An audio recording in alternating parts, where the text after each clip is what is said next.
NASCAR 7 or NASCAR 08, excuse me, Busch Series action here at the Boulder Raceway Park, formerly known as the Old Spice Speedway in the older EA games prior to this of NASCAR 08. I don't know why they renamed the racetrack other than the fact that maybe EA Sports didn't have a renewed licensing with Old Spice as a sponsorship. I do remember Old Spice being a part of other games too. I have NCAA 06 around this time period. Obviously a couple years beforehand, but they would always have Old Spice sponsorship going through there along with like ESPN and stuff. So for some reason, not in this game. Boulder Raceway. There are a lot of boulders outside the racetrack, so I guess that's the best backup name for it. 50% race here today, but it's still going to be a pretty well-lengthed Busch Series race. It's going to feel like a full Busch race. If I were to do the 100%, it was going to be like a very long Cup race because we'd have the full probably 300 and something laps like we usually would here. But today it's going to be just 116, I do believe, is the full race. But on a road course, we'll see what we can do. We're going to be starting at the back. No practice, no qualifying here, just kind of getting into it this morning, now into the early afternoon. Thanks for everybody tuning in. We had the day off yesterday on the channel, but we're back again through the weekend slate. We've got this, all of the Las Vegas stuff, and beginning Atlanta now through Monday on the channel for the NASCAR 08 gameplay for the Truck, Xfinity, and Cup Series, or again, at this time, Busch Series. So, racing as Martin Truex Jr., where we left off in the first two races. We did win Daytona, led the most laps, led some laps at Fontana. Looked like our pit strategy might have given us a chance to win the race there, but unfortunately, it did not pan out our way. We got into a late race incident, and we ended up finishing in 20th. So we are third in points after the first two races. We'll see what race 3 brings. And again, the first road course race I'm going to attempt on this game. Be sure to hit the like button as always. Subscribe for more daily NASCAR content. We're underway here at Boulder Raceway Park. 116 laps as mentioned. Green flag is in the air. And I think we're going to have to take it a little easy out of the gate, because I don't know what to expect with a road course on this game, because the intermediate tracks are very, very difficult. I added a lot of downforce for this one. Already sliding the rear tires into the first turn just a little bit. Really trying not to run over anybody. Going down to the apron as I usually would in turn 3. Seems like we're just creeping at the tail end of the field right now. Gained a couple positions on the opening lap, though, up to 37th. I'd say it's a successful start. 7 car of Mike Wallace, I think, in the Busch Series here. Out in front, a little contact there.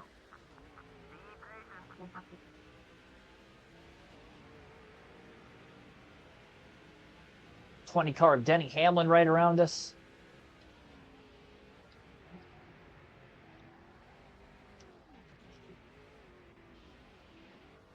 Road courses were very hit or miss for me in NASCAR 07 for some reason, but it looks like we've got speed in this one. Tire wear is probably going to be big, just like it is for every other racetrack that we've raced at so far. Granted, we've only ran California Speedway and Daytona. Haven't gone to a short track yet, or even a mile and a half for that matter.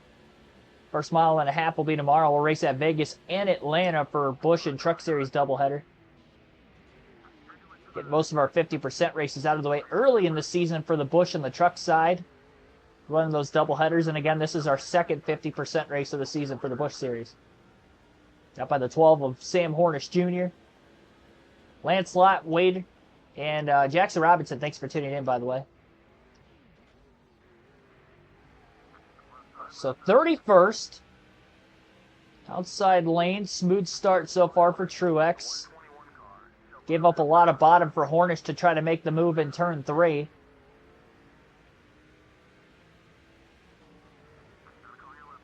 Not sure if Hornish is going to be able to complete this pass or not. Truck's still hanging around with him. Big block there by Hornish. He was not clear. Contact was made. Truck's going to back up turn number 8. Duck to the bottom. 3 wide. Forcing his way in there to try to get to 28th.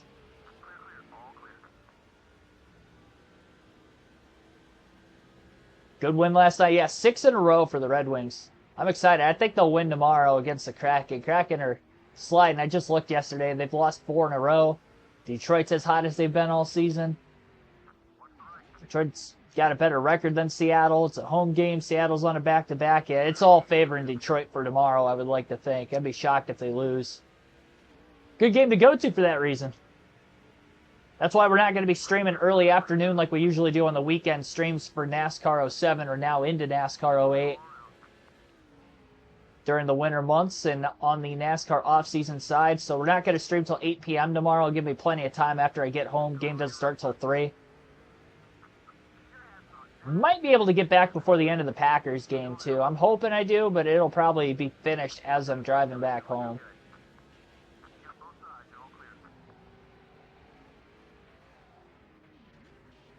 Oh, big dive by the 112. Truex goes wide out into the grass. Had to give him a little room. Slipped those rear tires as he saw. We're going to get the 112 car right back in turn 3. From a ways back, too. Really locked those front tires up a ton to make that pass.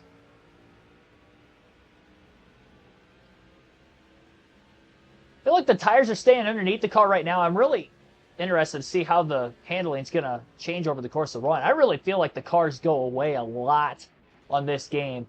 You get on old tires, it's difficult to control this car. Mike G, thanks for tuning in. Interesting road course. Yeah, fantasy track for sure. Taking the place of a standalone Busch Series event from this time period. As does all the fantasy tracks for those standalone events that aren't on the game. Like a Kentucky Speedway, Memphis, and tracks like that. Nashville.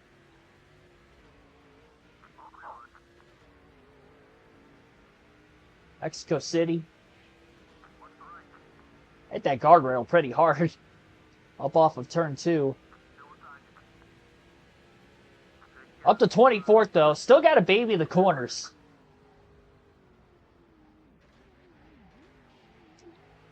Saves the tires a little bit more.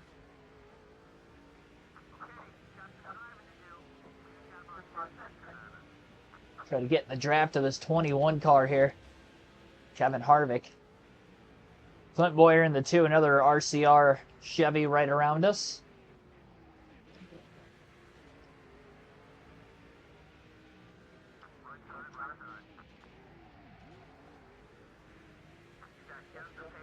Apron doesn't really seem as strong here in turn 3 as what I'm used to in the older EA games before this. It's really where I make up a lot of time on the track, but I have a tough time actually making up time there. Really can't get back to the gas as soon as I want, or the tires are going to slide out from underneath me. Big dive in turn 8. Little bump and run. Side swipe and run, more like it on Harvick. Passing the 21 car for 21st.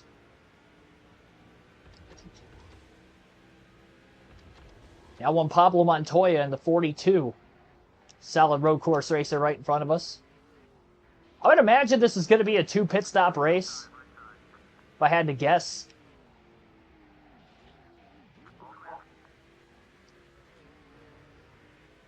Contact with Montoya, going to cut him off to hold on to 20th.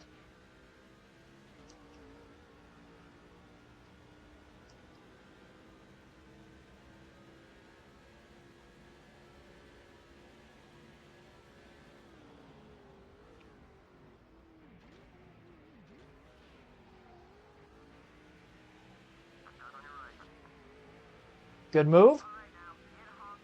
Good acceleration. Getting by the fantasy driver for 19.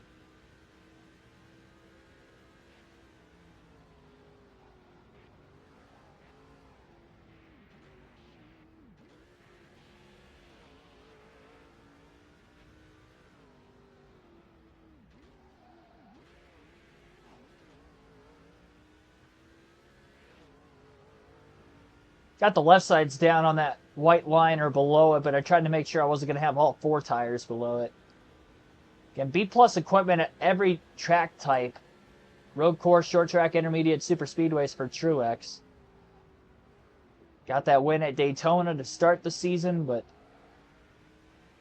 trying to pick up off of a poor finish in the last one in Fontana. which was 3 days ago now. You have to be on the outside entering turn 1 on the 120 car. But we'll have the inside into turn 2 and the advantage there. A lot of contact! And that's a big hit into the wall. Several positions lost there for Truex. It's a big-time loss. Definitely pushed way too hard.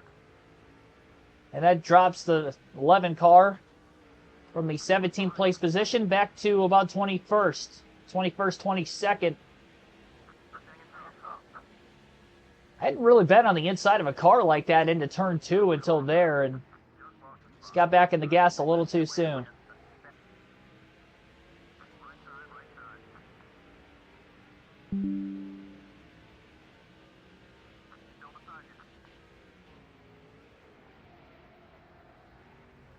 My dog Fulton, thanks for watching.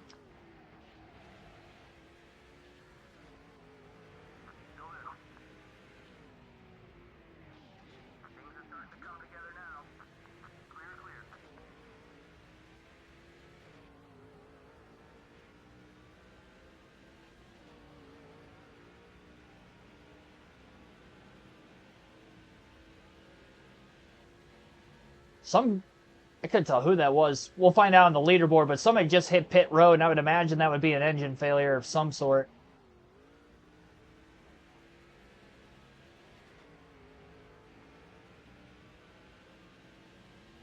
Bum drafted on this car in front of us, but he's not getting going.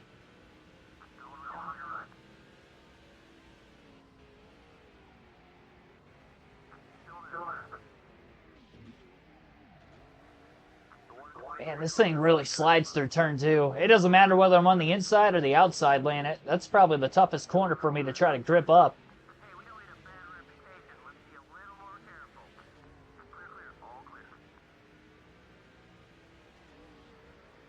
Mark Mars, welcome to the stream.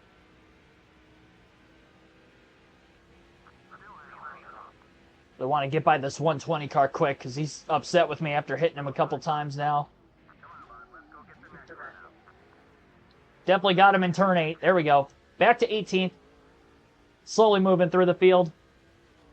Got a long ways to go, though. Still a little over 100 laps.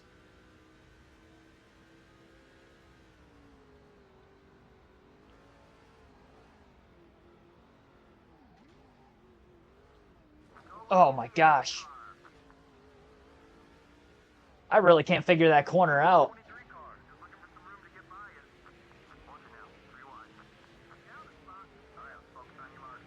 Traded an opportunity for Harvick to try to make a pass back.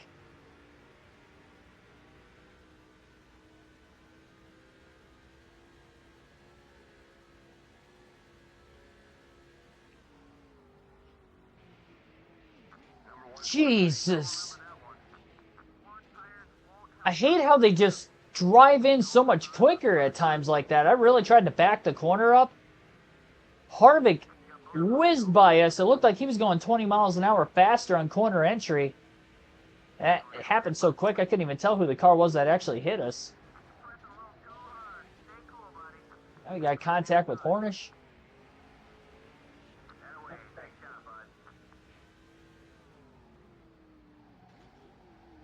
That's the thing I hate about this game the most, honestly, that I found.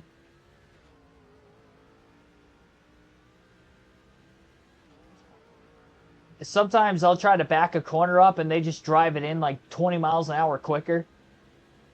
Out of nowhere. They're really not directly behind me, and then all of a sudden they close like 4 or 5 car lengths back in one corner, and I have no chance to get out of the way or block or do anything that would slow them up. They just drive right through you. Brake early in the turn. Well, that's exactly what I did right there. It's so finicky. That's definitely a glitch with this game that I really don't like. So now the back of the car is damaged. For really no reason. I mean, that shouldn't have happened. Back of the car was fine. I mean, I've made contact with guys here and there, but nothing egregious yet.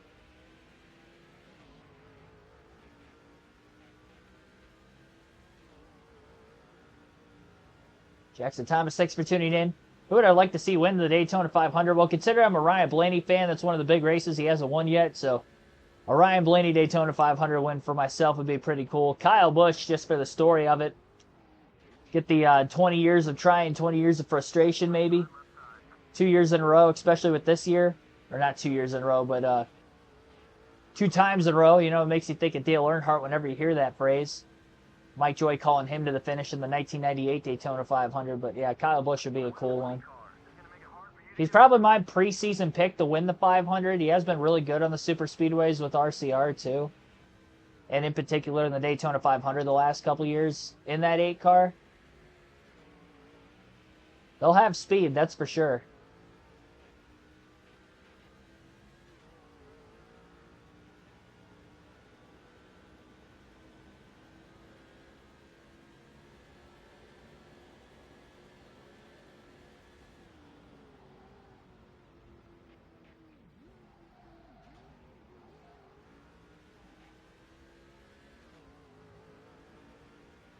$100 to go, 16 laps in.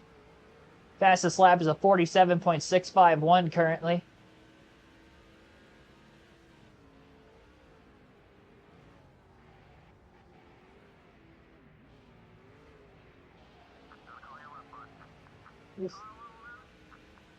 Yeah. I think I just got to accept the fact that this car's going to be sliding a ton in turn 2. Slid a lot more in turn 3 that time also, but it was on the outside. It was only the second time I can remember being on the outside of a car in that corner. Definitely doesn't grip up as well as the bottom. Tires are probably going to wear a little quicker with this being a 50% race than a full race too. Which I kind of noticed that at Fontana through all 3 series also, so that could have been some of the contributing factor there. Make the pass on the 120.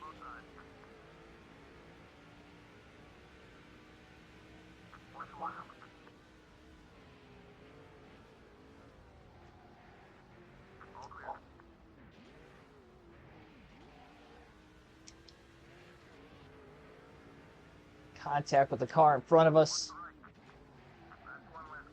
Make the dive, trying to get around him in turn 3. Just couldn't quite slide up in front of him. It was close. Close to clearing, but just couldn't quite get there. Getting through the gears a lot quicker than him, though. Able to bump draft him. Now we'll pull alongside of him and make the pass in turn 8. All clear. We're going to slide up the track. He's going to cross us over. That was a good move. That was a good move on his behalf. Said these games are better than any newer NASCAR. Honestly, I'm not going to lie. This game, I think Heat 4 and Heat 5 is better than what I've felt out of this game so far. I think the back end of the Heat series, to me personally, and I haven't played a short track yet. I haven't even raced at a traditional 1.5 miles yet, but this is now 3 tracks. The going slow to go fast, I don't like. You like to go fast to go fast.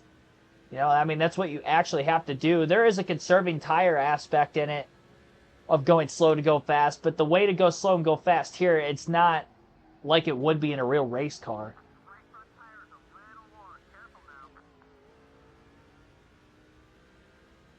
And if I try to back a corner up for some reason, I cannot find a setup that backing a corner up that I actually have the grip to do it. If I don't carry enough speed on corner entry, I feel like my car is sliding out from underneath me a ton. I can't hold a straight line.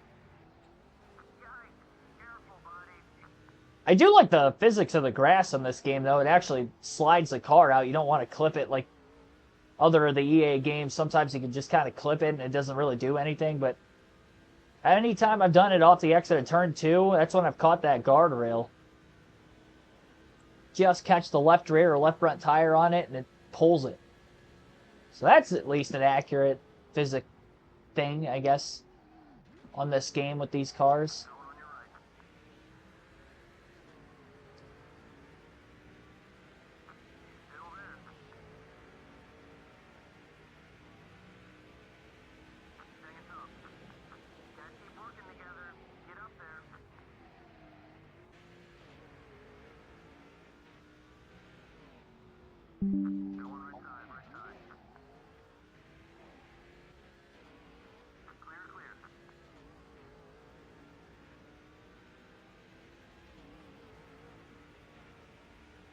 Justin Evans is locked into the Daytona 500. I haven't read up on anything like that, so I didn't. Exemption provisional. Oh my gosh. I can't read the chat at this track. You just get ran through cars.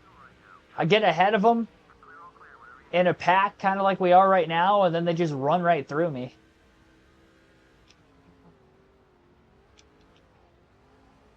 As they did right there in turn 8.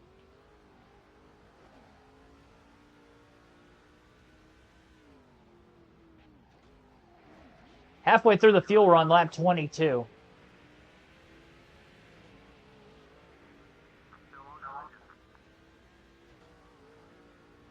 Definitely a two-stop race.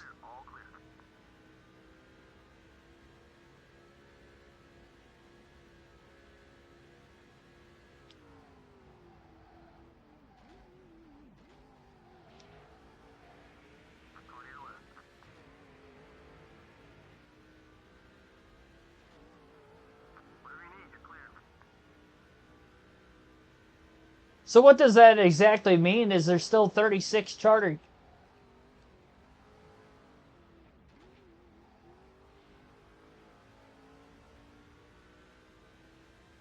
Like I don't get what the exemption provisional is. I'll have to read into it. So I honestly didn't see anything about it.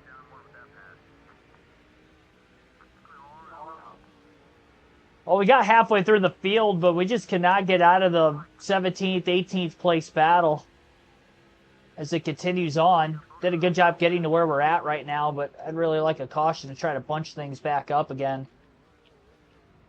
Force everybody to pit road at the same time.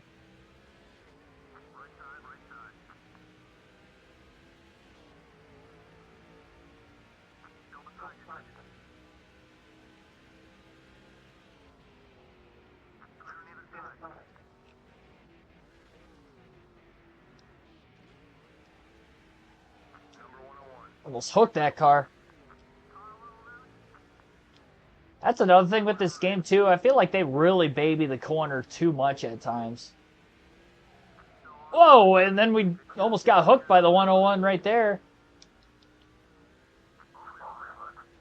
Not almost, I did get hooked. It just didn't bring out a caution, thankfully. We need a caution. We just can't be involved in it.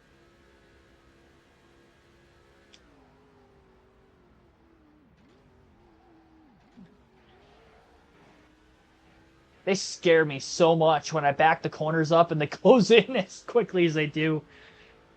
After getting ran through twice already, I'm just waiting for them to run through me again. I mean, look at how far back they are. They're like 7, 8 tenths of a second back at least. And they'll close to me in one corner. It really is stupid how they do that. I mean, look at it.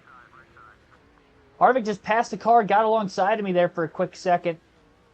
I really don't like that rubber banding in this game. It's not draft. I mean, look at how far ahead we are now. I've got to be about a second ahead of them. And we slow down to make turn 8. By the time we get up off the exit of the corner, there they are again. That's insane. And then we get back up to speed on the next straightaway, and we're right back out way ahead again.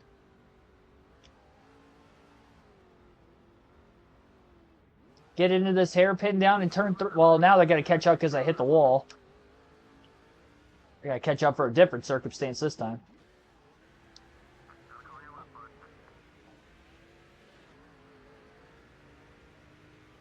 NASCAR's recent rule change. I've seen headlines of it. Again, I haven't read into it, so I don't want to really give an opinion on it because I don't know the full details on a lot of the stuff.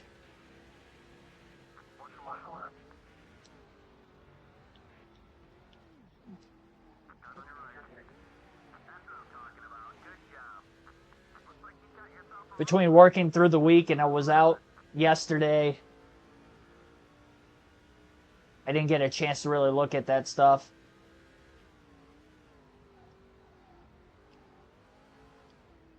The only headlines I had seen with rule changes, I noticed that the DVP clocks changed. I don't know if they did away with that completely or what kind of extent of a rule change they made with that, but I saw that there was a change to that.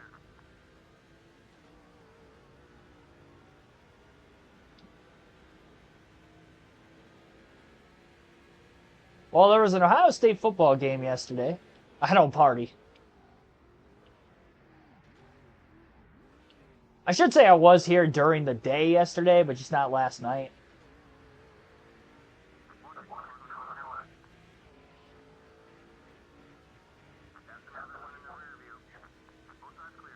Continue to just fight back and forth here with the 21 of Kevin Harvick. They can just blow around us at turn 1. Ooh, wow, that was a big slide that time off turn 2. About as big as I've had. I can't wait to get 4 fresh tires back on this thing so we're not sliding around as much. We're getting close.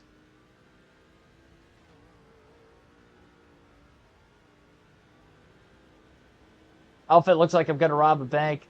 Yeah, this is the traditional attire. I'm not wearing black pants, so I guess I'm not in complete bank robber mode, I guess. I was out shoveling snow this morning. Got a few inches on the ground again. Pretty much been snowing like every 2 to 3 days over the last couple of weeks now.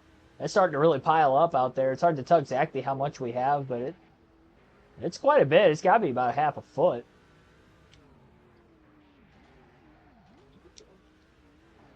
It did kind of suck driving home. What would usually be about a 10-minute drive to my grandpa's house took about a half hour, so it was treacherous road conditions yesterday for sure.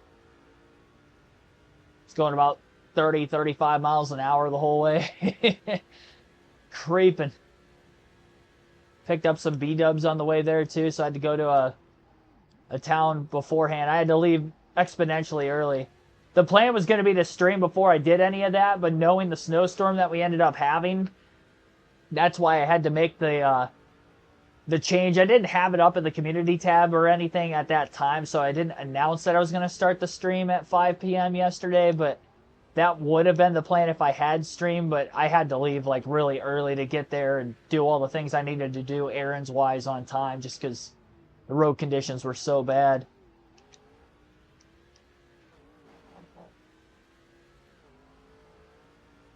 Love the trestle I raced through. Yeah, it's pretty cool. Generic-wise, this is a pretty cool racetrack for a fantasy track in this game. I really like the that Grand Canyon track, too, the Devil's Canyon. I don't know if it's still called that NASCAR 08 or not. That was always pretty cool. Speedway Boulevard was always my favorite of the fantasy road courses growing up that were on these EA games. And Daytona Infield, even though it wasn't the actual Daytona like road course that we know of in real life, but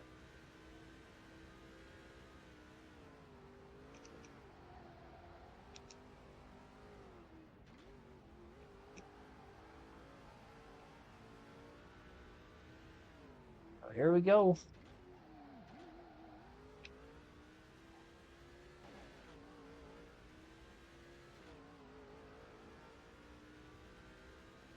I'll tell you what, though, the race leaders are long gone. That 7 car has led the forefront of nearly every lap of this race so far. We were in front of Kevin Harvick for a while, but even he's really started to pull away from us. Push really wide in turn 8, and again, from like over a second back, this 101 car charges hard, gets to the inside of us. Well, we've got the straightaway speed to stay in front of him, clear into turn 1. Sounds like he just hit the wall hard in turn 1. Big slide turn 2 there for Truex. Barely kept it off the guardrail. As these tires are wearing out, though, this car is really starting to struggle. Rock on the cliffside should be covered by tire pairs. They should have, like, netting up, I feel like. Should be, like, netting to keep from having falling rocks on the racetrack. A lot of rocks here. That's why they call it Boulder Raceway Park specifically, but Honestly, it's kind of a perfect name change for it if they couldn't have the rights to Old Spice.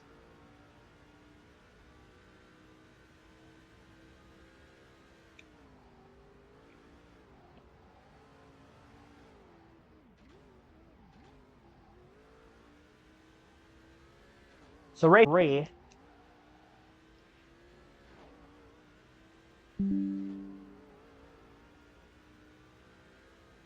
And still caution-free in this race also, which I'm kind of surprised.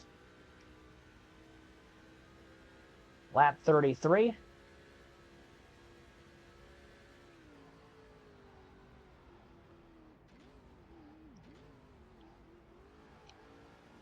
Looking to try to take this opening run 40 laps. And then go 40 laps again. Oh, I didn't realize that Larry McReynolds' birthday today. That's cool. Happy birthday, Larry Mac.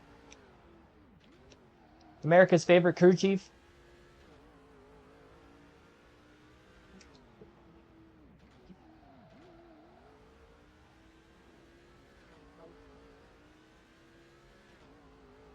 Who doesn't love some good old Larry Mac?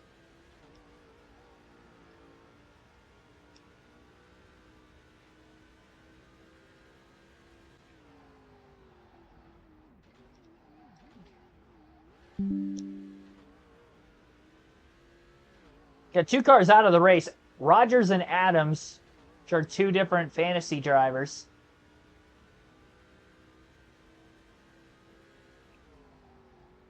Yeah, Mike Wallace has dominated today's race.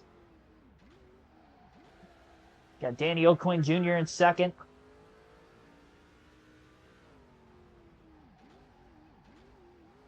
Not the 17 of Kenseth, but the 17 of Danny O'Quinn.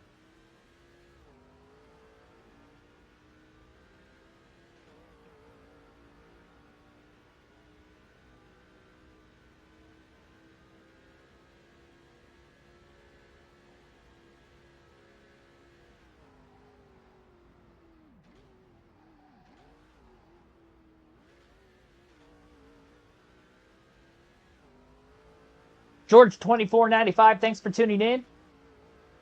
Welcome, newcomer.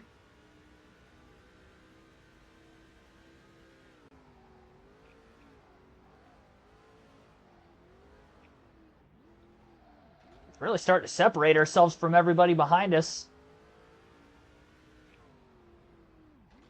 Last couple laps I ran have been a lot more clean since the tire wear has kind of fallen off a bit.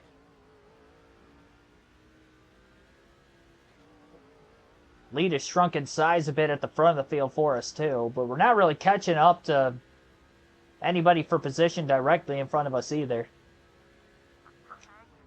Big gap between some of the cars that are spaced within the top 10. It's hard to tell exactly where that spacing starts. There's really only a couple of cars out there with Mike Wallace, if anybody's out there with him.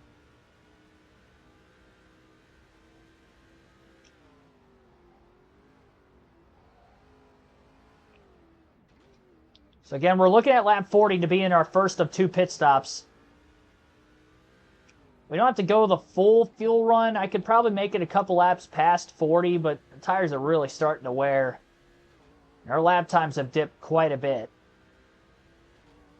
47.357 is our fastest lap, and I don't think we've been anywhere close to that in a minute. Honestly, tire wear wise, it feels like this game is more closer to NASCAR 06 when it comes to the tire wear. Because NASCAR 07 didn't really feel like there was a lot of tire wear for whatever reason in that game. That last lap was 1.6 seconds slower than our fastest of the race. Still slightly closing in on the leaders. Honestly, since there's been no traffic around me, I think that's part of the reason why I'm starting to run better. I'm not pushing too hard trying to make passes and be too much on the defensive side. I can really just kind of run my own race here. Right front tire's just now in the red.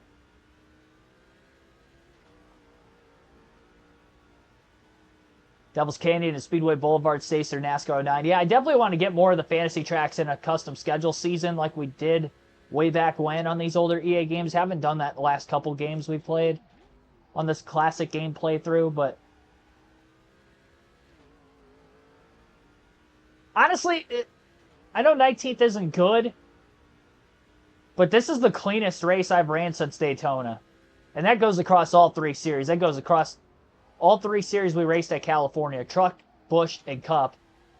The fact that we stayed incident-free in this one, yeah, we had contact at times, but nothing vicious. Taking care of the car enough. We started at the back, so to make our way halfway through the field, we just catch a caution. I think we'll be all right. We still got a long ways to go for that to be the case. Just stay on one more lap. Maybe I can gain some time by pitting a little earlier than everybody else. Again, knowing it's going to be a 2-stop race, I'm going to try to split this up a little bit more even if I can help it.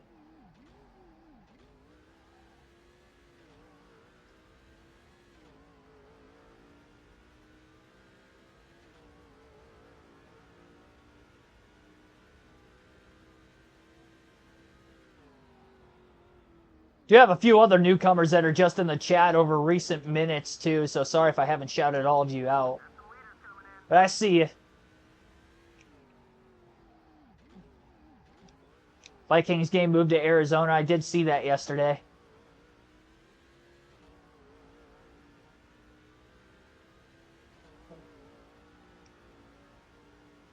All right, on to pit road comes Martin Truex Jr.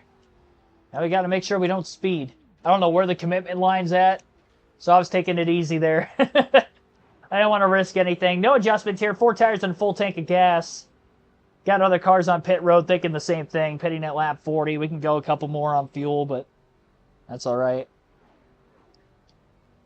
Rather pit on the earlier side of it and try to make up time, because I'd like to think we could still stay in the lead lap with this being a road course. We weren't that far off the lead. What else we got here in the chat I haven't shouted out? Justin Hopkins, thanks for tuning in. He said I'm good. I'm decent. I'm still trying to get used to this game. Better than what I was at California, which I'm quite surprised. As much as the car was sliding around there, I was scared for this one. California's been one of my worst tracks across the board in all EA games, though. I'm not going to lie. I just can't get the hang of that place for some reason. There in Michigan, I feel like I win at the least on these classic games. We are still in the lead lap, so I'm glad I pitted when I did.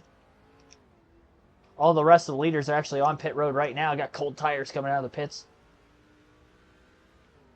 Definitely feel the sensation of being able to carry more speed, though. See what this is going to do for us. And where we'll cycle once everybody leaves pit road. I felt like when I came onto pit road, there was a lot less cars than what there was this lap, so that could benefit us as well. Maybe they get jammed up more. Return number 8.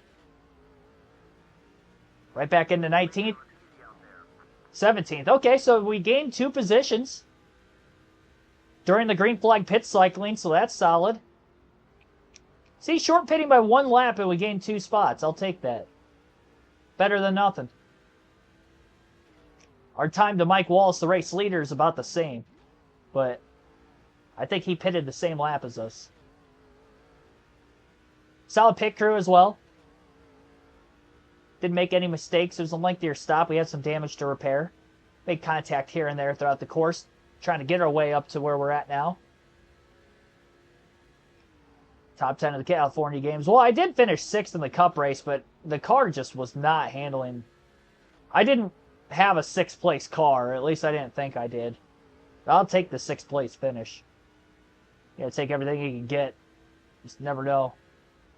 I mean, there's races that get away from you when you're dominating. You don't end up winning and vice versa. That was kind of one of those races where I didn't deserve a top 10, but I got it, so I'll take it.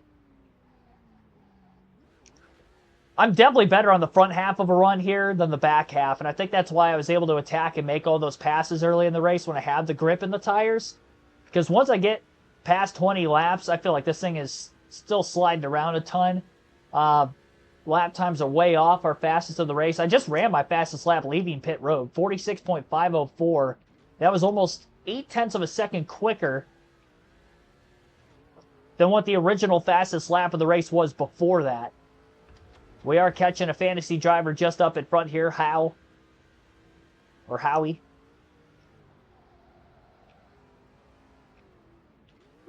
Probably Howe. I would imagine the E's silent. Looking for a pass for 16th. Nope, not going to get him there.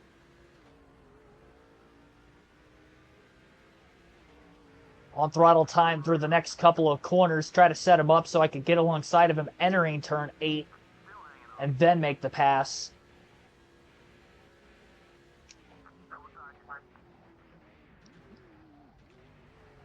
Oh, yeah, there we go.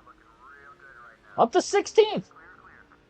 If it stays green the whole way, I'm definitely not going to win, but I think I could get a top 10. I just want solid, good finishes and try to rely on super speedways for wins. Honestly, consistency is what wins a championship. And these, oh geez, the older points for me, that was terrible. I just completely undercut turn 2. I hit that wall pretty hard. I backed the corner up a little too much.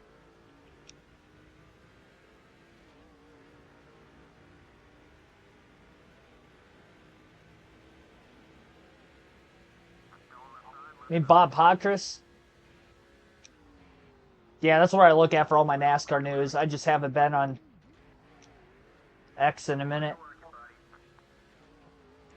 I got right back around him in turn number 8. And we can see a few cars out in front of us still, too. So, again, attack on the front half and then just kind of sit on the back half of the run and try to hold on for all the positions. Because we did get up to 17th earlier.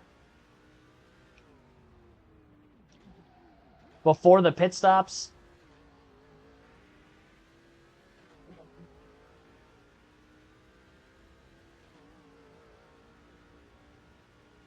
Got to 17th, fell to 19th at the end of the run when the tires were sliding out from underneath us. And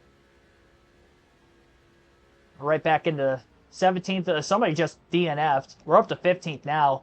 I passed the car behind us a lap and a half ago, maybe 2 laps ago now, for 16th. So somebody else just DNF'd. I'll have to look at the top of the screen to see who it is. Whoever being 41st, because we only had 2 cars out of the race before that.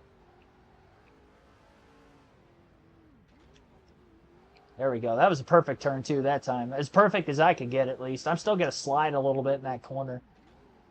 I will say NASCAR 07, that was probably the worst corner for me, too, but it wasn't as bad as what it is for me in NASCAR 08 for some reason. On the feel side of things.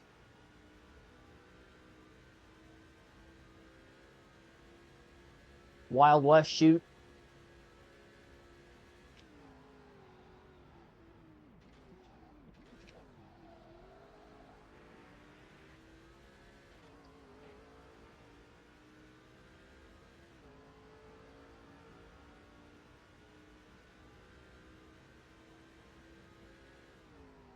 I'd be shocked if this race goes caution-free. I would not expect a road course on these EA games to go caution-free. These usually are the kinds of races we get the most cautions. Maybe not as much here at the formerly known as Old Spice Speedway, but we do get quite a few. Especially at Watkins Glen Sonoma on NASCAR 07. That was wild how chaotic that race was for cautions. Usually Sonoma's not quite as bad as Watkins Glen on the EA games for yellows, but it was in NASCAR 07 for some reason.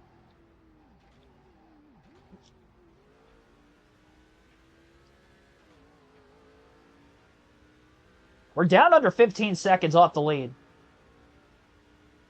I wonder interval-wise where I can cut that to before we have to make our next stop. Try to make it to lap 80 again, then pit.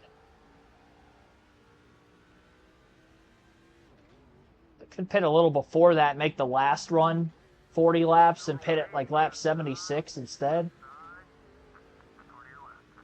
Got caught, passed by Howe in a hurry there.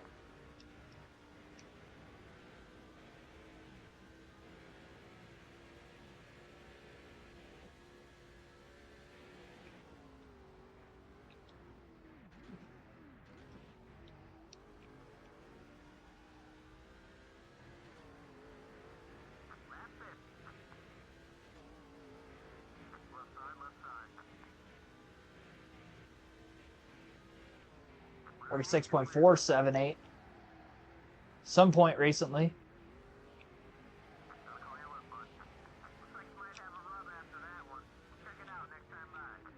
A lot of contact there.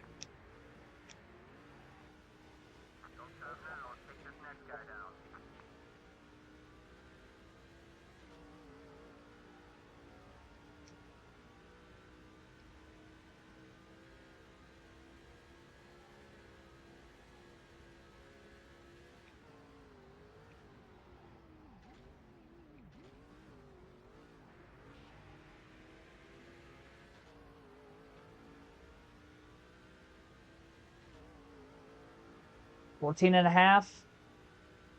Come on.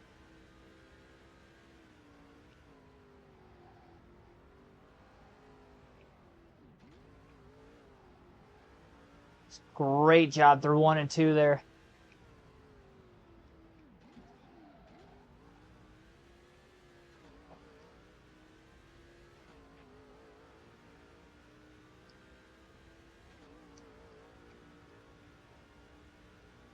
The moment it feels like we're catching these guys, and then they just pull back away from us so quickly.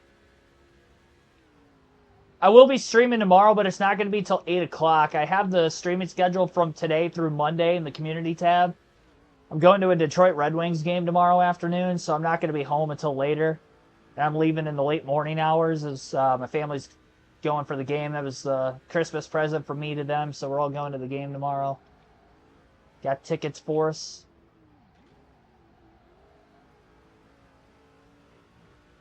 But we will be streaming later tomorrow night. 8 p.m. Eastern is the plan. Be a Busch and Truck Series doubleheader. 250% races then for both of them.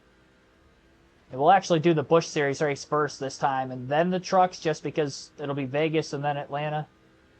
And then we'll do the Cup race on Monday night at Vegas, and that will be a full 100% race. Both of the doubleheader races tomorrow night will be 50%. Gosh, we're getting so close to the top 10, guys. There's a lot of cars up here. I got 4. My sister, unfortunately, had to work, so I had to do something else for Christmas for her. I got her a couple of other things. She's back at school, unfortunately. She just started this last week after her break. And I couldn't get the tickets throughout the break because my parents were supposed to be out of town through New Year's for their anniversary on the back half, like a couple days after Christmas. They were gone for 5 or 6 days. Otherwise, I would have gotten tickets to that New Year's Eve game against Pittsburgh because that would have worked out better. I would have gotten off of work a little later. But I wouldn't have had to go in until late the next day, so I didn't have to be there till 10:30.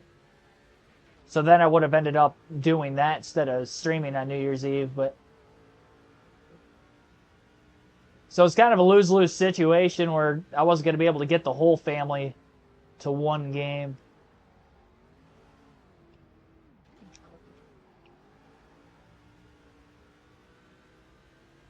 And lap 54, I'll tell you what, it has taken an extremely long time to get here. But we finally got here. We're starting to catch some cars just outside the top 10. And there's quite a few of them, really. I mean, all but the top couple in the running order are in this pack. It's just a matter of trying to get through this before the tires really start to fall off on the car again. Which we're about 14 laps into the run. We get 20 plus laps in. Did a great job getting to this point. Big power slide through turn 8 that time. That's as bad as I've got through that area of the racetrack. Just under 13 seconds off the lead on Wallace. Again, we have ran our fastest laps of the race. 8 to 9 tenths of a second quicker at times than what I was earlier at the very start when we had a lot of traffic, obviously, on the fresh tires at that time.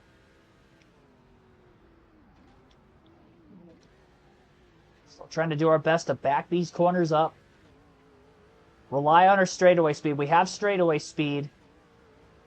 Not as much through the heavy braking corners as I usually do. Usually it's the other way around. I have not as much straightaway speed, but I really feel that the draft effects on this game are a lot stronger than NASCAR 07 too. That's another thing I'm noticing. Like, there are huge draft effects. Especially California, for instance. Granted, you get big draft effects because of the long straightaways on how big of an oval it is, but I felt a lot bigger.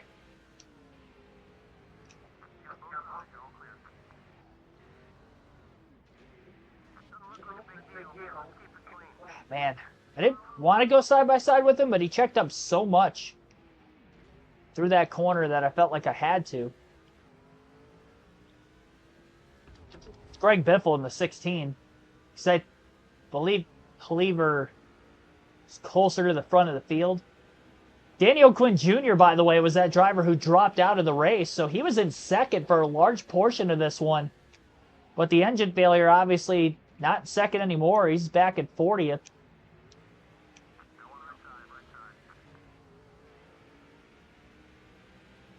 In the draft behind the 6, David Reagan, pass made on Biffle in the 3M Ford.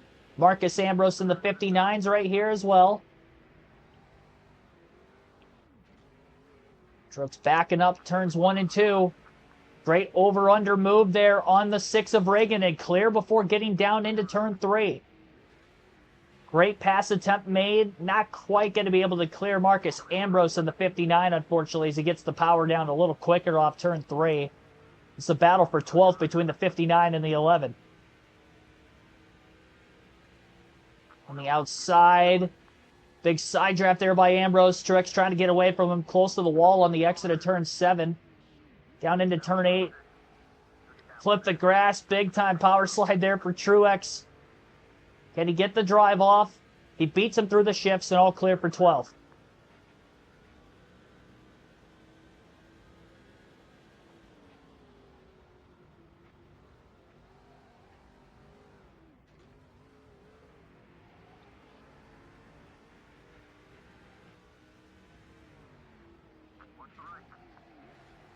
We passed Harvick earlier in the day. He got around us. This was before the first pit stop at lap 40. And now Truex has caught right back up to Harvick. Got a run on him here for 11th. And Cleaver in the 16 is right here as well. Truex going to get the pass on Harvick. The 11 car up to position number 11.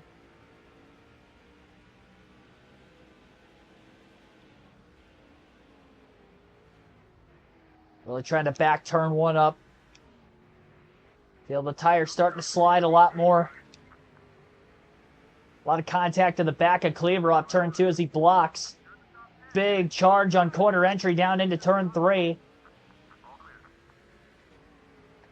Might have a chance to clear Cleaver as we're in the draft behind this lap car just for a little bit. Got to beat Cleaver back to 4th gear. And the acceleration now going to try to make this pass for 9th place on the racetrack. Down at turn number 8.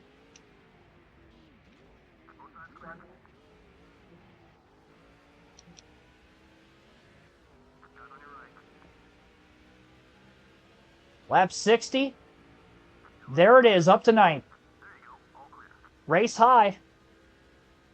It has taken over half the race to get into the top 10, but man, we are there. And it has definitely been a long time coming, but now we're going to end up in the wall. Same with the car behind us. That was strange. It's like I drove off the end of a cliff and he followed. And Harvick gets through everybody.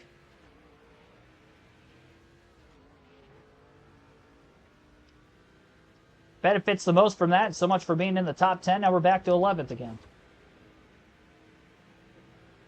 Cleaver in the 16 again, gets back around.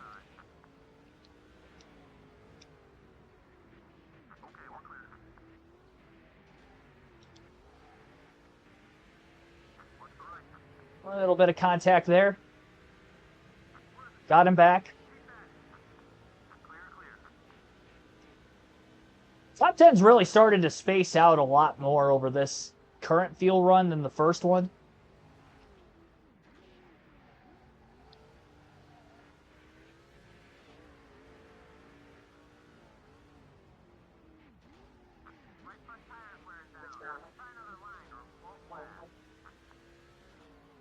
Harvick's got a pretty quick car, though.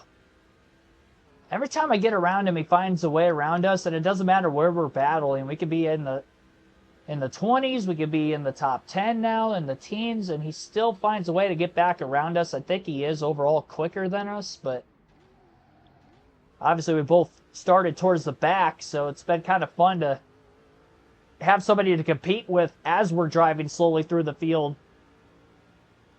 Pretty much this entire race. Halfway out of gas, lap 62.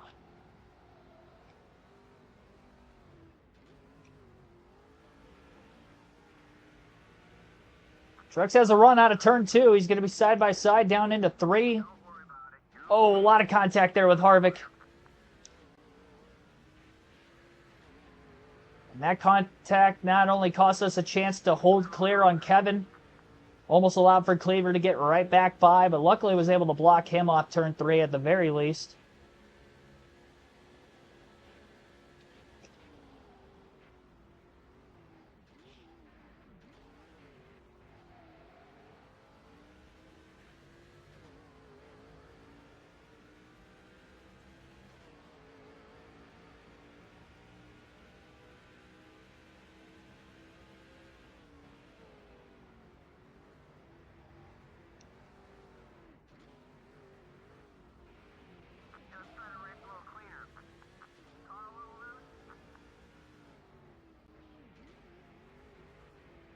Oh, Harvick checking up early.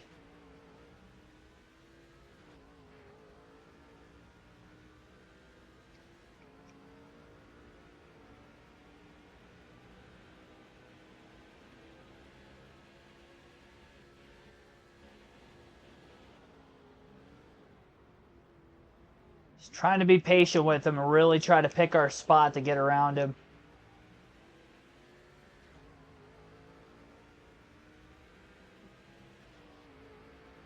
Next New Year's Eve, we're partying at Keith's house. Yeah, all over 5,000 of the subscribers will all be invited. I'll be in my new place by that time.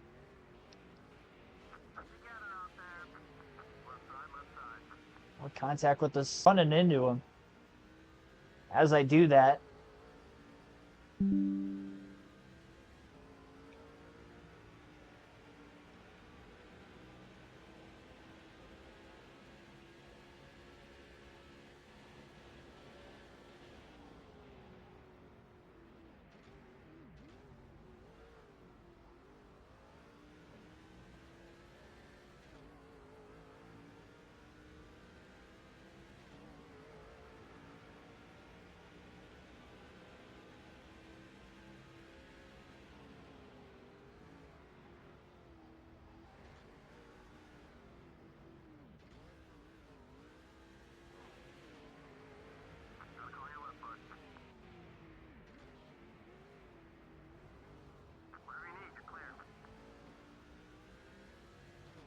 looks like Mike Wallace is dealing with lap traffic right now at the tail end of the field. Obviously, with having it caution-free through 65 laps, you wouldn't typically see lap traffic in road course race in NASCAR, but we're going to have it here today.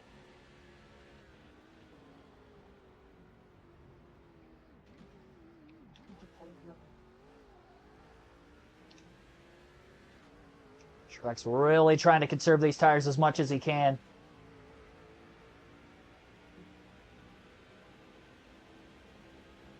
Lead down under 12 seconds, but there's going to be quite a few lap cars between us and Mike Wallace over time.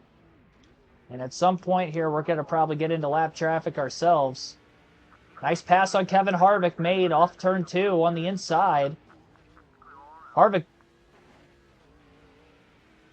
trying to accelerate right back by. Not quite going to be able to off of turn 3.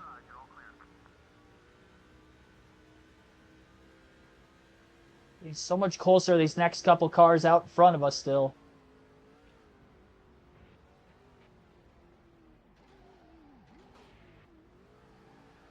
Carrying a lot of speed on corner entry.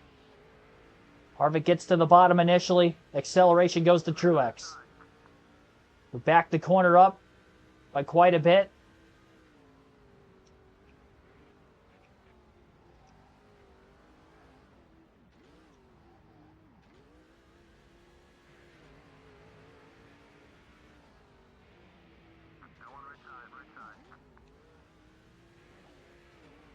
maybe in the corner so much.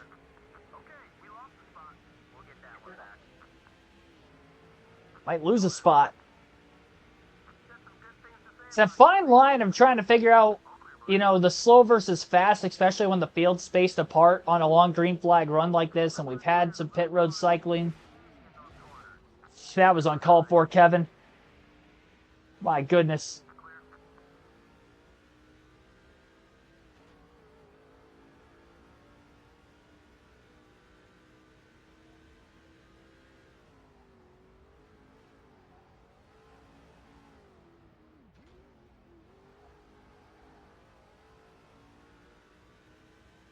I think I'm going to short pit this last run and then go the rest of the race on fuel after that. So we're going to look to pit at lap 73.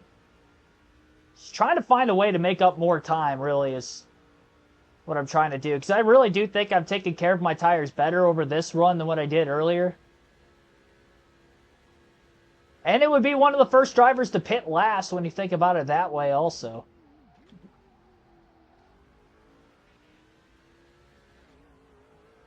Lead down under 10.5 as Robbie Gordon struggles maybe just a bit through lap traffic. Ryan Berwick, thanks for tuning in this afternoon.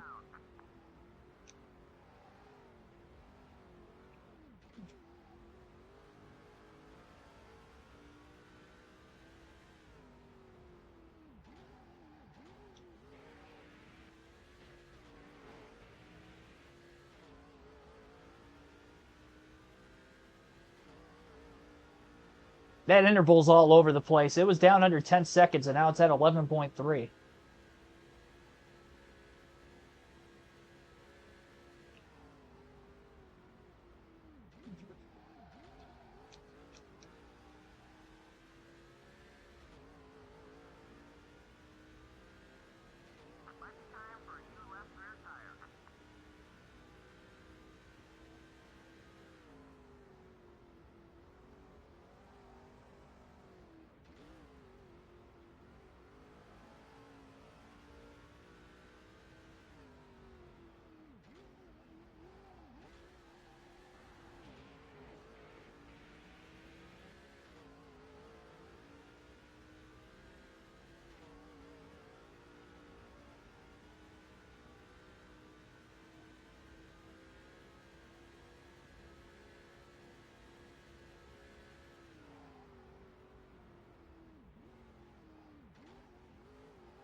Am I picking for the NFL games today? Today specifically, that Texans and Chargers game might be the toughest for me to predict over the course of the weekend.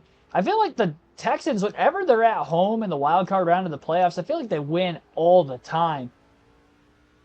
Over my years of recollection, like whether that be the Schaub years, the years where he was hurt, they'd be on 2 third-string quarterbacks. They'd still find a way to win. Most of those obviously in the J.J. Watt years, but even recently as well. And then being at home yet again for another home playoff game in Houston, it's hard to pick against the Texans. Even though I think the Chargers are the better team and they've been a better offense, it's tough to pick against Houston. So I'd probably go Houston in that game and then easily Baltimore over Pittsburgh. I do think Pittsburgh's going to keep it close. Anytime you play a division game, more often than not, it's close. And especially in the case where they play each other now in the playoffs, and you're facing a team for the third time, there's a lot of familiarity. Both times they played each other were in the back half of the regular season, so they know each other in and out. I think Pittsburgh could keep it close. But I got Baltimore in a one-score game. My fantasy team looks really good for this week, by the way. I'm all right with taking Bo Nix, and I was right about the other day when we were talking about it on the channel when it was my pick that the guy that I was playing ended up getting Sam Darnold because he still needed a quarterback at the time. But that's okay. You know, he can match up Justin Jefferson, Sam Darnold all he wants because honestly I think my team is better. The spread is 7 points for my fantasy league this week between me and the guy I'm facing.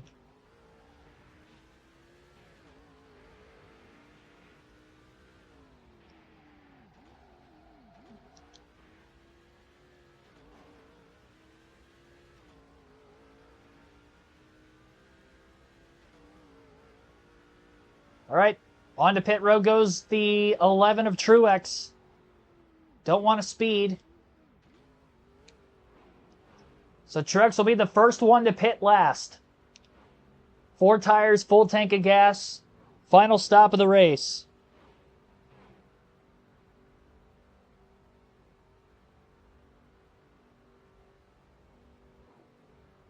I want to pull up my fantasy team real quick so I can read it off. I don't want to mistake any of the guys on my team, even though I got a pretty good idea of it. We just wrapped this up this morning, too. Oh, man, a little bit of a mistake there. The front tire changer taking a little bit of extra time. Trying to make his way around the car after changing the left front. Backward style pit stop here. You got to change the lefts before the rights.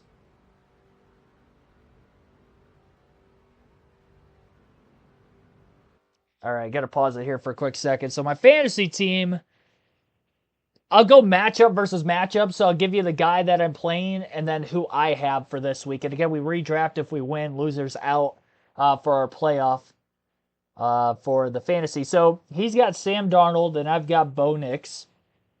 Honestly, I do think he's got a slight advantage, but I think there is a higher upside for Nix if he gets some rushing touchdowns. He could go out there and have like 2 rushing touchdowns in the game, and that could be the difference between him and Darnold. I think Nix is going to play from behind more likely than what Sam Darnold's going to do, even though the Rams could get out ahead early. I think that's going to be a closer game ultimately than the Denver and Buffalo game. So I'm all right with taking Nix. Honestly, I don't think it's going to matter much. They're probably going to score around each other. So ultimately, I think those two cancel out. He's got his best running back, Bucky Irving. I got Saquon Barkley. I've easily got him beat there. I did have the number 2 pick. I'm surprised the number 1 pick ahead of me took Lamar Jackson. And I was like, okay, I'll take Saquon, no problem there. So that was kind of interesting. He took a quarterback on the first pick of the draft. And number 2 pick, I get probably the best fantasy player all year, Saquon. Matchup for flex, we each only have 1 running back and then 3 wide receivers for flex. So my 3 wide receivers, I have A.J. Brown, Jordan Addison for Minnesota, and Rashad Bateman, who's going to be the number 1 receiver this week with Zay Flowers out for Baltimore. So I did like that pick. I got Bateman the latest of the 3. I took Brown coming back in the second round and then Addison in round 3. And had a chance to take either Brown or Devonta Smith, but I didn't know which one to take between the two. They're really kind of even with each other. Brown had better stats against the Packers in week 1 earlier this year, so that's why I went with Brown. And I could have taken Smith again, but then I would have had 3 Eagles players as my first 3 picks. So I didn't want to stack up just one team because in the likelihood that Green Bay would have actually played pretty good defense against him, not a good chance I win my fantasy league this week, so I didn't want to do that. His 3 wide receivers are Cortland Sutton, Justin Jefferson, Ladd McConkey. Honestly, he's got a really good receiving core too. Ultimately, I'd probably give him the slight edge. Jefferson would be better than, I mean, if you match like his best versus my best, Jefferson and Brown, Jefferson's definitely got a higher upside than Brown. Brown could have a really solid game still. As far as like their number 2 versus my number 2, I think Addison and McConkey are pretty even. I'd probably even give Addison a slight edge. Houston's defense is pretty tough. Cortland Sutton and Rashad Bateman, Bateman's good.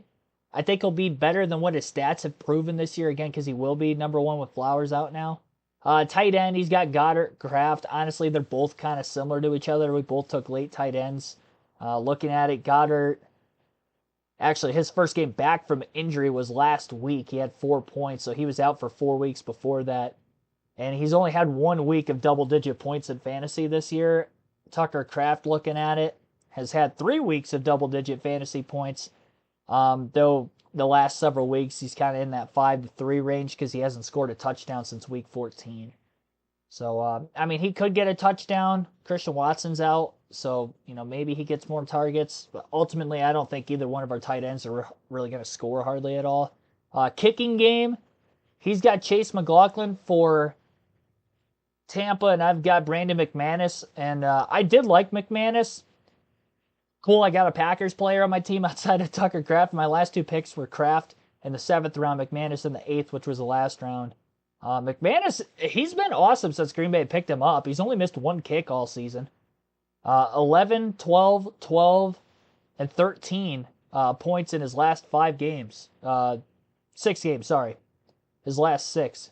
He scored 7 or more points in fantasy in all but 1 week since week 12. And the 1 week he had less than that was 5 against Minnesota a couple weeks ago. And then he had 6 before the bye, 12 against Jacksonville. He's had a really, really good fantasy season. So I'm surprised nobody actually took him. And then defense, I got the Chargers versus the Texans, and it's kind of funny that they play each other. And I took the Chargers. I would have taken Baltimore if they were out there, but they were gone. And then Buffalo and the Chargers, I was like flip-flopping as my 2. Buffalo had already gone, so it was an easy pick for me to take the Chargers because Houston's offense has been terrible, especially since Stephon Diggs got hurt. I had C.J. Stroud as a starter on my fantasy team for a large portion of the season until I just finally let him go because he just was not producing enough. And yeah, that offense has been stifled even ever since I dropped him. So I'm glad I did it when I did. Duddlebug5, thanks for tuning in. 4 fresh tires back on this bad boy for the final time today. We're going to have to go about 43 laps. We can go about 44 in a full tank. So, win an extra lap, pit it for 4 fresh tires, full tank of gas. We'll see what we can do. We are a lap down, so we do need this to cycle through. It was a pretty slow pit stop by the boys. Not as good as pit stop number 1. Hopefully we don't lose time ultimately. We were in 9th place before the pit stop sequence started. But the fresh tire advantage right now, by several laps, I don't think we're going to see him be a pit till lap 80. So we've got 6 laps of fresh tires. Track was called Old Spice before the name. Yep. What I got for tomorrow night? If you're talking about I actually think Tampa's going to win this week. I always like to favor the home teams. I don't want to take the home team in every game, though, and that's why I almost took the Chargers over the Texans if I had to pick, but I think that's probably the most flip-flop game of the week is probably the Chargers and Texans for me, personally. Chargers offense can be hot or cold, but usually when they're hot, it's against bad teams. Although offensively, they did do well against Denver a couple weeks ago, so maybe things have changed more as of late.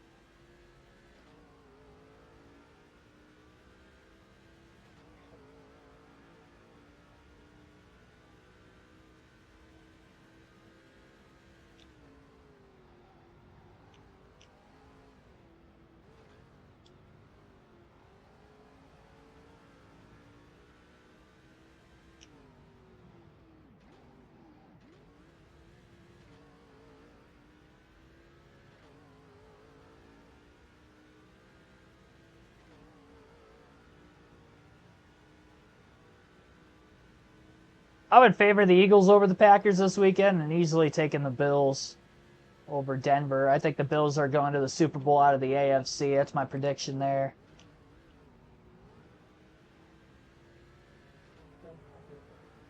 I'd favor Minnesota on Monday night. I guess if I had to pick one road team to win this weekend, it'd probably be the Vikings then.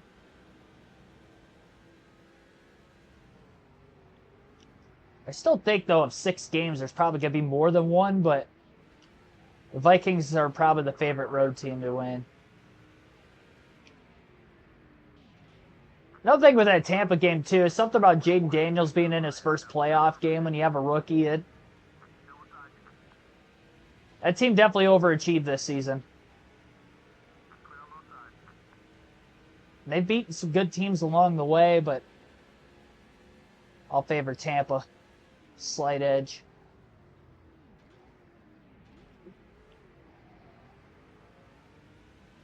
Looking forward to the divisional round. Oh, of course, yeah, your team's on a bye this week. That's the only thing. It's like when your team has a bye, all these years of a Packers fan when they have a bye. It was cool because your team was one step closer to the playoffs, but at the same time, you didn't get to watch your team play that weekend.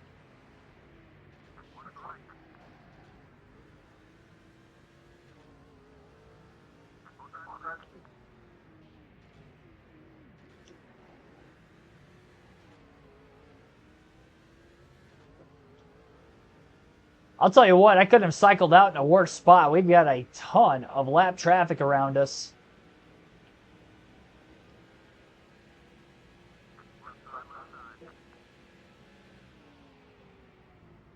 We're really struggling to get by guys at the back of the field here.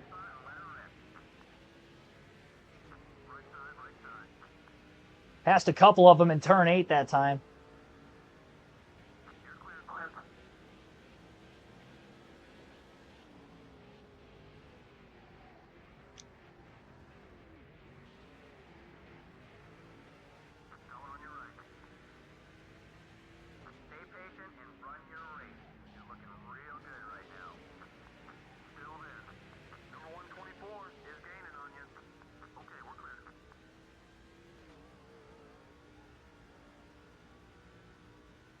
Couple cars diving to pit road. It would be lap 80 for the leaders with us being a lap down.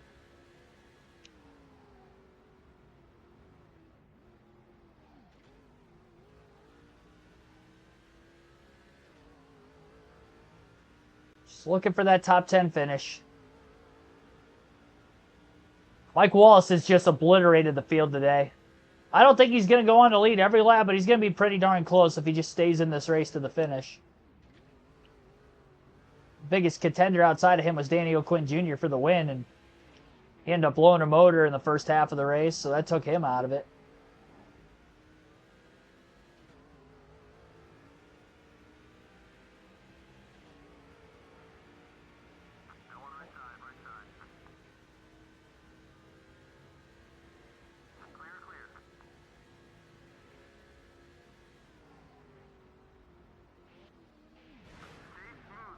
Wow. Are you kidding me? Is that the reason for the caution? No, that was not the reason for the caution. Thank goodness. No, it was. Yeah, he just slammed right into us. You've got to be joking me. We're a lap down, I think. Look at how far back he was. It sounded like he never lifted. It sounded like he was on the gas the whole time. Why? That's what I hate the most about this game. That happened once at California. I can't remember exactly what series it was. It was either the Busch or the Cup series. But that happened at one point in time on a left pit road there, too. I think it was the Cup race because I was a lap down for a good portion of it.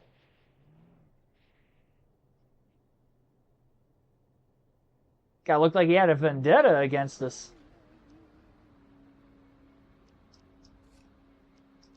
I thought I DNF'd there for a second when my car went up the track after he hit us, but luckily it didn't.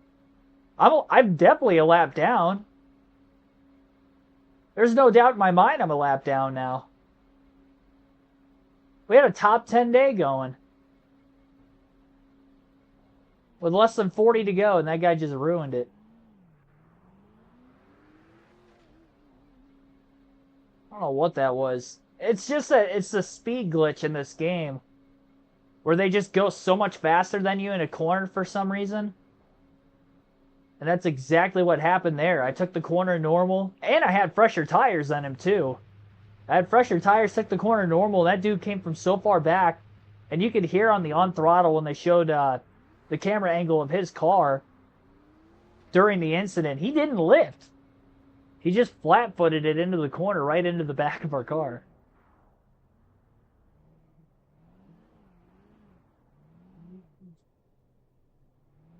Little stop and go action here as we're leaving the pits. That's our first caution of the day, so we are not going to go caution-free here today in Fontana. Tough scenes. And we are lapped down. We're in the lap car line, 33rd. Green flag back in the air. Well, we got our caution, but unfortunately we were involved in it, and it trapped us a lap down as a result. I'd imagine with the damage, this car's not going to be handling very well either. A lot of contact with Mike Wallace there.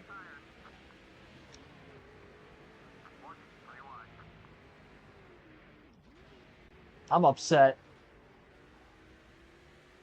His hood might fly off, causing a debris caution. So if I can get myself in the free pass spot, which would be 33rd.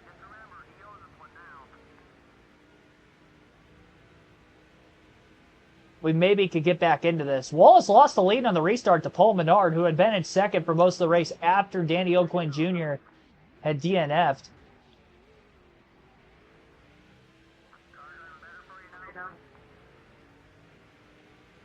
Get by this next car, get into the free pass spot, and then hope for a yellow. Because we may see a debris caution.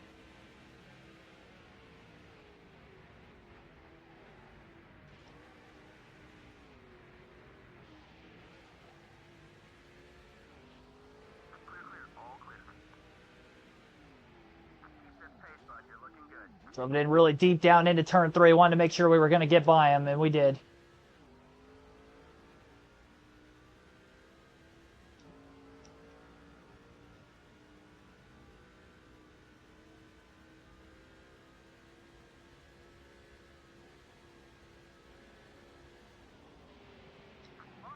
We got the speed glitch again. I mean, look at how far they came from behind. We had them well clear before the braking portion of that corner. Like I said, I mean, at least we didn't DNF. That would have made it much worse. It wasn't my fault. We had literally our cleanest race going since Daytona, and then that happened. Forced to have to ride it out now.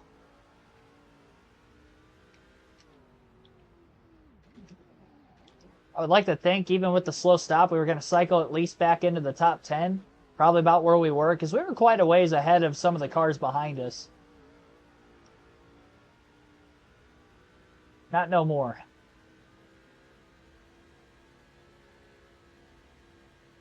Look how far back they are.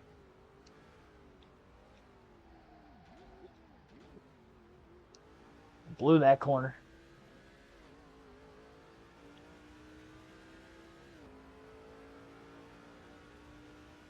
NASCAR 21 moment, yep, for sure.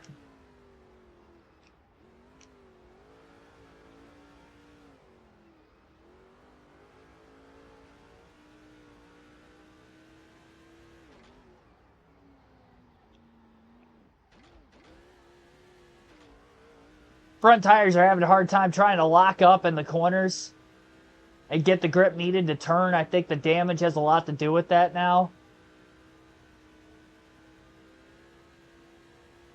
I guess the big question at the front of the field is Paul Menard going to hold on to win this race?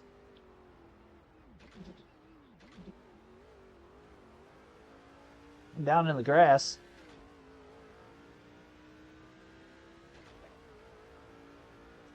Position-wise, this is literally the best we could do.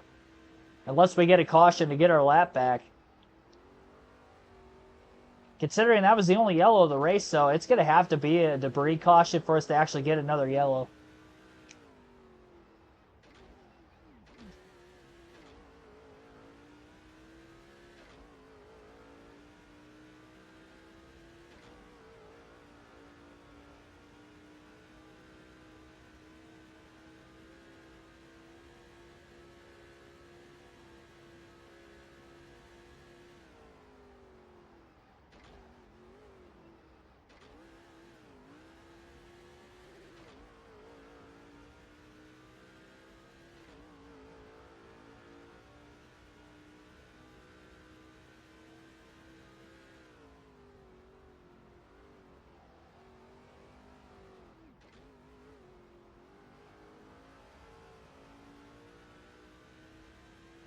Is there the same rubber banding effect when we go into NASCAR 09? Because if so, we're going to have to deal with this for a long time. The rest of our gameplay on this game and then the next game included. Oh boy.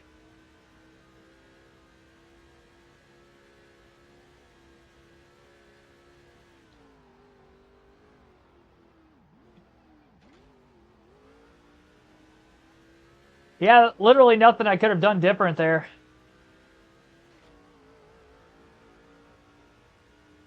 Running out of time to get that next caution. We only have 25 laps left.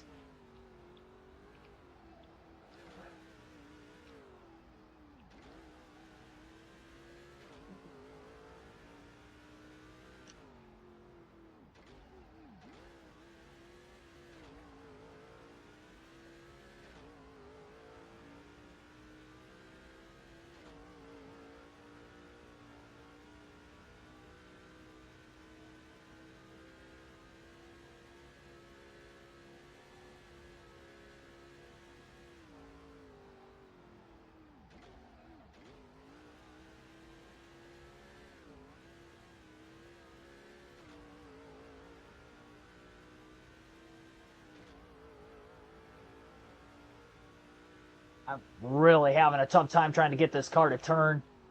I've been going really wide up off the exit of turn 3 and turn 8. They did it again. I want to see the replay of that again. I guarantee they just full throttled it right into me for the second time. Look at how far back they are. They're so far back, and then they just pile right into you.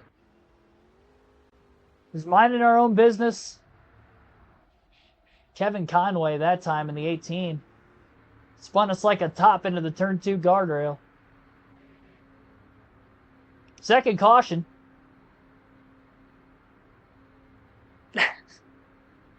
Pity for tires, I don't care. I mean, it's just gotten dumped by 2 drivers just blatantly. 2 different areas of the track, too. That's the crazy thing. It doesn't matter what part of the track you're on, they'll catch you.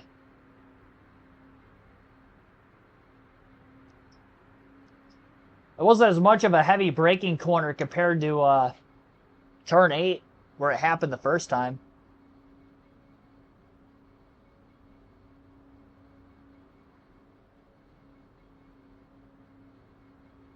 Well, at least it's almost over. That's the silver lining here. At least it's almost over. Could you imagine if we still had... I mean, if this is a 100% race, we would only be halfway done soon. It'd be a marathon.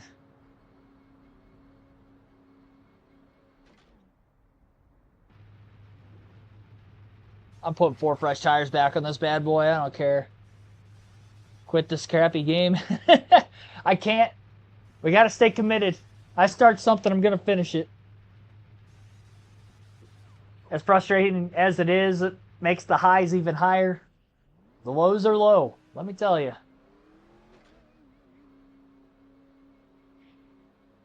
Yeah, we're going to have to deal with that at pretty much every track.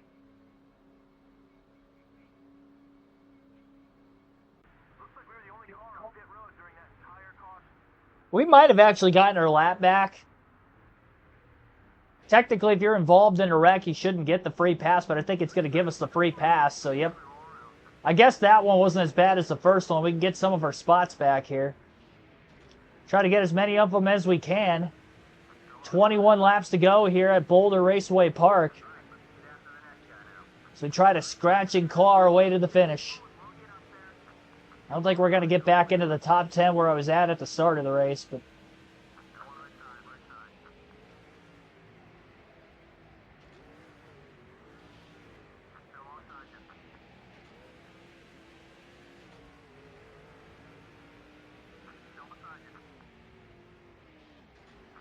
Yeah, honestly, it's very reminiscent of the NASCAR 21 speed glitch.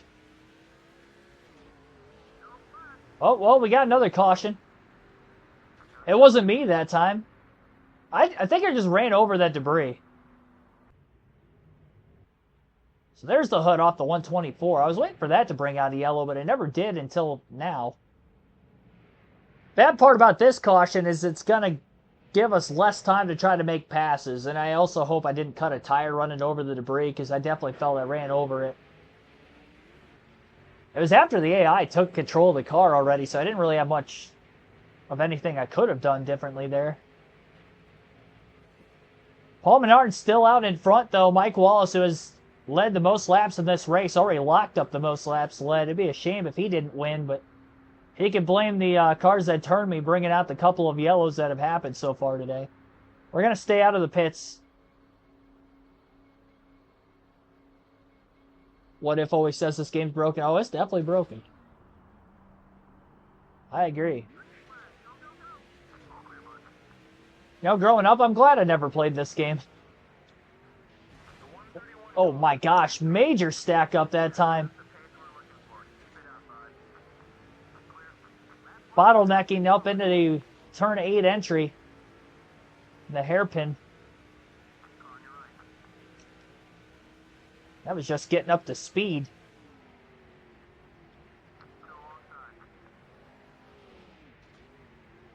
Honestly, if we get back up to 9th where I was running before, then it'll be as if nothing happened.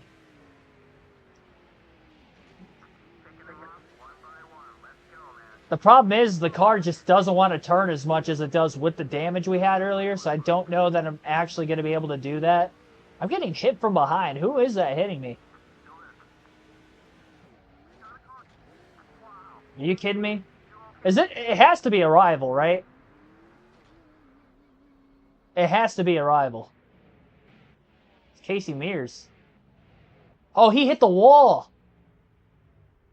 He hit the wall and then ricocheted into me. Yeah, he hit the inside wall and then clipped us in the left rear. Well, at least he didn't drive through me like the other guys did. He was hitting me there for a little bit, though. I straightened the car out, tried to give him more room, and then he bounced it off the fence. I'm not pitting. Screw this.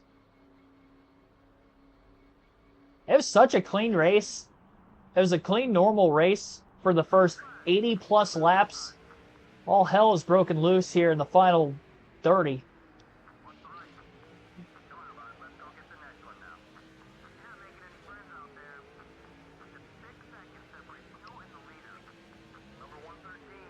So 25th for Martin Truex Jr.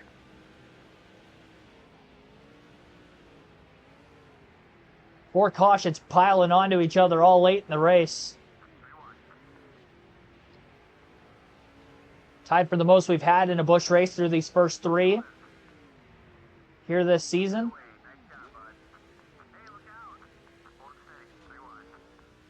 Contact everywhere, up to 22nd. Trusting the crew chief there. He said both sides were clear. Well, probably the spotter, not the crew chief, is going to tell me that. You get the point.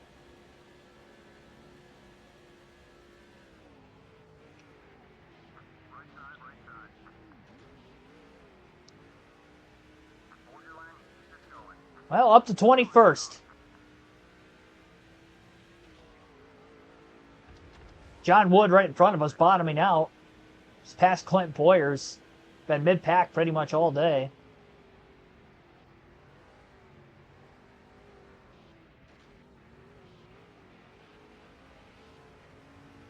Trying to do better at backing these corners up, knowing that the front tires are just not wanting to turn like they did earlier in the race. Pass made on John Wood. Well, maybe not. A couple cars making contact just out in front of us. Glad I'm not the only one. Wood's still there on the right. I just noticed the arrow pointing to the right. There's a car underneath me. Kind of like that feature. Whoa, that guy just... What was that? He did not think he was 3 wide, I guess. I made a late dive, but he made a later dive. We were 3 wide underneath him. He just said, nope. Not today. Look at this. Well, you can't see from... Well, you can kind of tell from that angle that I was already on the white line. And he was like, oh, I'm going to go there too.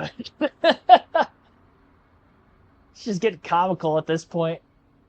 I'm not doing anything wrong. I'm pretty fair and objective when I say that I've made a mistake and I accidentally caused incidents. I have not caused a single one of these. The Casey Mears deal was more of a racing deal where he bounced off the wall. He didn't mean it. The other ones are definitely intentional.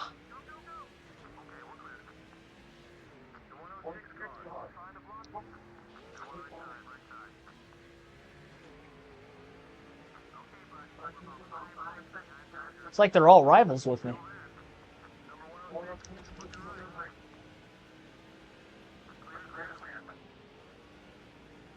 Survive in advance.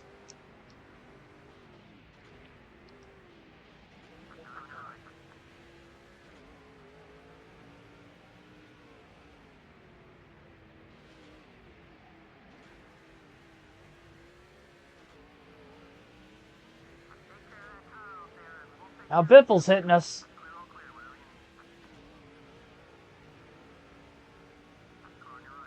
Might have stalled the momentum out a little bit right off the exit of turn 3. He's still there on that right rear corner panel. Trying to make a dive on this 101 car, the Walmart car, entering turn 8.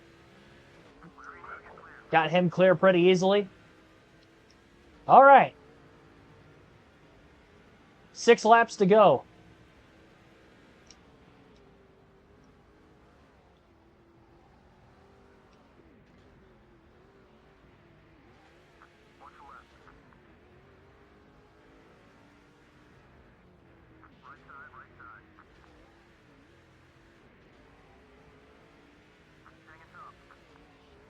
And just enough room on the 151.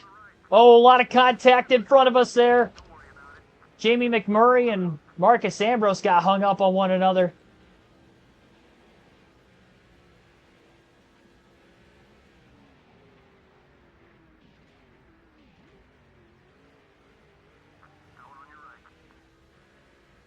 Contact behind us somewhere.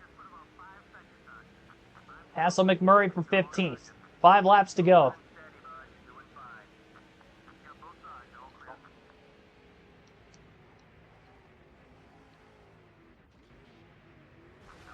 Ah, that was me. That was me that time. I didn't know he was there. Yeah, he was there the whole time. He went so wide through turn 1, I didn't see him in the rear view, and that was why. He was kind of in our blind spot. We got another one. I've lost count of how many cautions we've seen. What is that, 6? That's 6 yellows now? Yeah, that was my fault. I chopped down on them. Nextel Raceway at New York Cup is 350. My gosh, 350 laps of this. I'm scared to go to more road courses.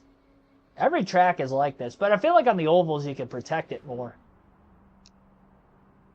Short track's probably going to be a crapshoot too. Green-white checker, 2 laps to go. At Boulder Raceway Park, Paul Menard has held on for every restart after taking the lead away from Mike Wallace on the very first restart. Big slide through turn 1 there for Truex. Got a little over-under move there on Ambrose.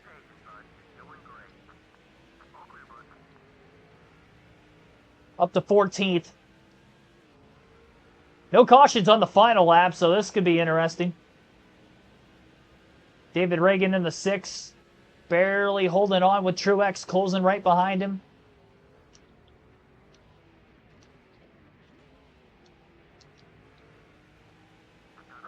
Contact with the 6. Going for 13th, final lap of the race. Menard still out in front. Going to be able to clear Reagan before entering turn 1.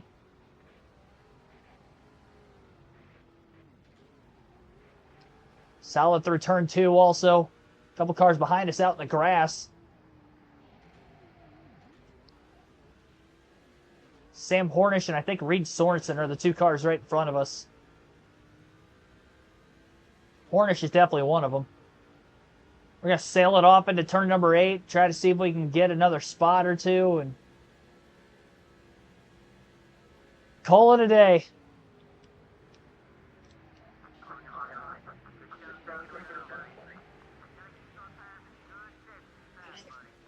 I told you I was going to sail it off in there. 11th for number 11, Martin Truex Jr.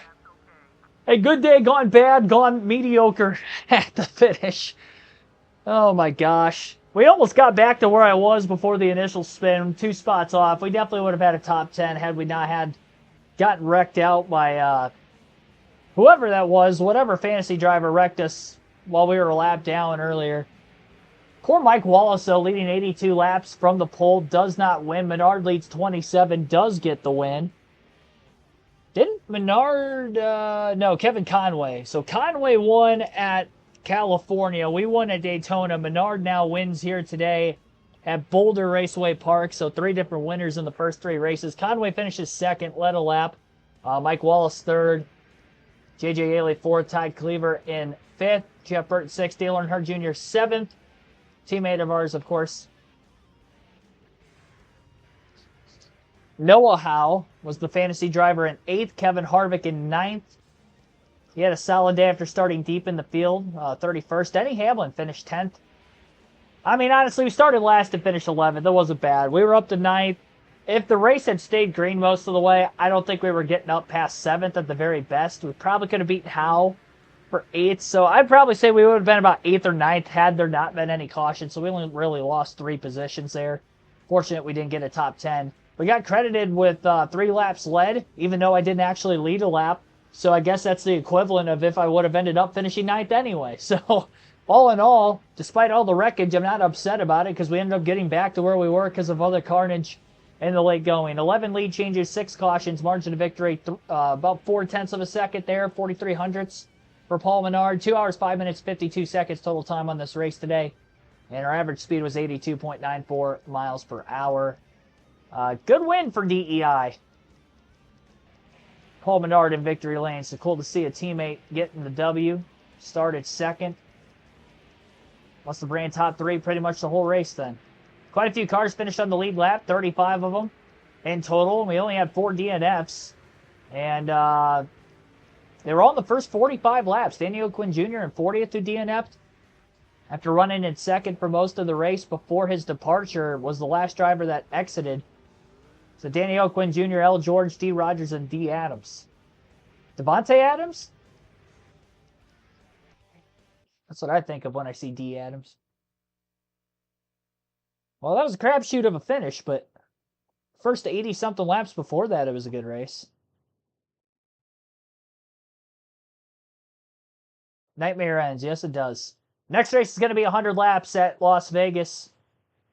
First race of our doubleheader tomorrow at 8 p.m. Eastern. Then we'll run Atlanta for the Truck Series, which will also be a 50% race right after that. So that will be our 2 races on the channel tomorrow.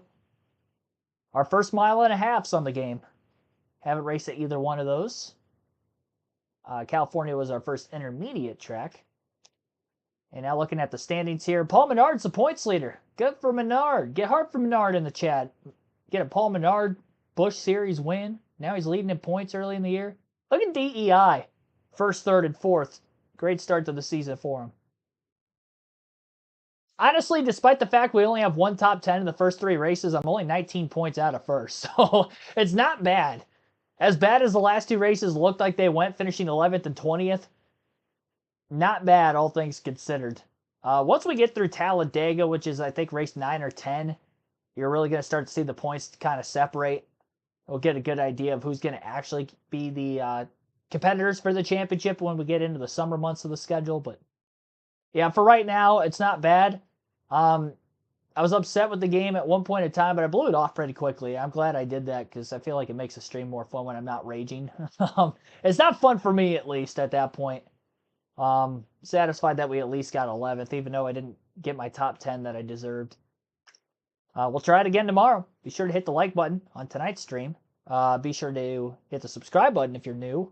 More daily NASCAR content on the channel. We're 2 weeks away for the Rolex 24.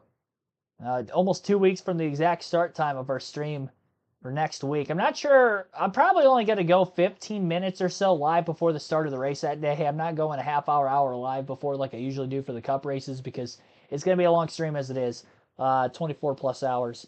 So we'll probably go live for 15 minutes before and then get the race winning interviews from the drivers after the race, and then we'll end it like right after that, not really have much of a post-race or a pre-race for the Rolex 24. But yeah, it'll be about a 24.5-hour stream or so, give or take. Be sure to hit the like button again if you haven't done so. Subscribe, as I mentioned already. See you guys tomorrow night, 8 p.m. Eastern, for our Truck and Busch Series doubleheader. Vegas and Atlanta on NASCAR 08. The nightmare is over. Another nightmare still to be.